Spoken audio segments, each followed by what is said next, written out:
नहार और रूही होने ही वाले थे एक, लेकिन तभी शीतल और दादी ने खेल दी अपनी अब तक की सबसे खतरनाक चाल। इस चाल ने नहार के मन में शीतल और दादी को लेकर गहरा शक पैदा कर दिया। ऐसे में नहार ने रूही के साथ मिलकर उठाया एक बड़ा फैसला, और शीतल, सोनी और दादी को सिखाने वाला है ऐसा सबक जिसे ये कभी भूल नहीं पाएंगे।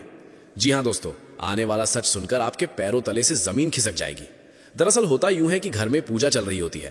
पूरा गोयंका परिवार भक्ति के रंग में रंगा होता है। तभी पंडित जी कहते हैं कि पूजा पूरी होने से पहले उस फाइल की भी पूजा जरूरी है। नहार बताता है कि फाइल तो ऑफिस में रखी है। इसी बीच स्पर्श रूही को कॉल करता है और फाइल लाने को कहता है। रूही मन से नहीं चाहती, लेकिन मजबूरी में फाइल लेकर घर पहुंच जाती है। वो फाइल नहार को देती है और चुपचाप वापस जाने ही वाली होती है कि तभी जूही अपनी बेटी मुन्नी को रूही की गोद में थमा देती है। इधर नहार की नजरें बार बार रूही पर टिक जाती हैं और उधर रूही की आंखों से आंसू रुकने का नाम नहीं लेते।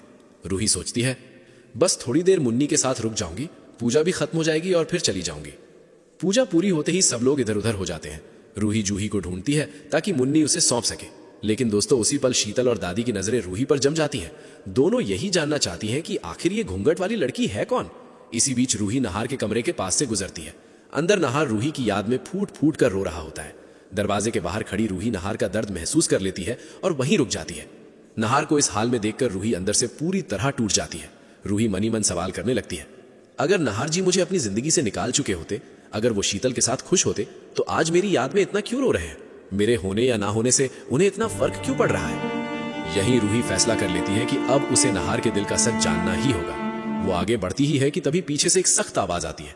शीतल रूही के कंधे पर हाथ रखती है। रूही घबरा जाती है। शीतल तीखे लहजे में पूछती है, तुम मिस राहत हो ना? रूही कांपती आवाज में जवाब देती है, जी मैडम, मैं मिस राहत ही हूं। शीतल ताना मारते हुए कहती है, तो फिर मेरे पति के कमरे के बाहर क्या कर रही हो? रूही सफाई देती है कि वो बच्ची की मां को ढूंढ रही है और मिलते ही चली जाएगी। तभी शीतल जहरीली मुस्कान के साथ कहती है, राहत, मैंने तुम्हें पार्टी में भी देखा था और अब इस घर में भी, लेकिन मेरे पति के करीब आने का सपना देखना भी मत। नहार जी सिर्फ और सिर्फ मेरे पति हैं, और ये बच्ची, इसे मुझे दो और तुम अभी यहां से निकल जाओ।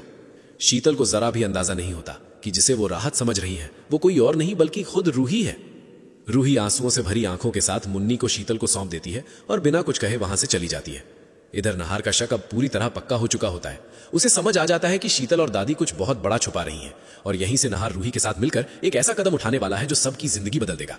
अब सवाल यह है दोस्तों, क्या शीतल और दादी रूही और नहार को मिलने से रोक पाएंगी? क्या रूही और नहार के एक होते ही शीतल, सोनी और रुमिल का खेल खत्म हो जाएगा? और क्या शीतल को हमेशा के लिए घर से बाहर का रास्ता दिखाया जाएगा? अगर आप चाहते हैं कि रूही और नहार जल्द से जल्द एक हो जाएं, तो कमेंट में जरूर लिखिए, I support Ruhi and Nahar. Video को लाइक करें, थम्स अप और चैनल को सब्सक्राइब करना मत भूलिए।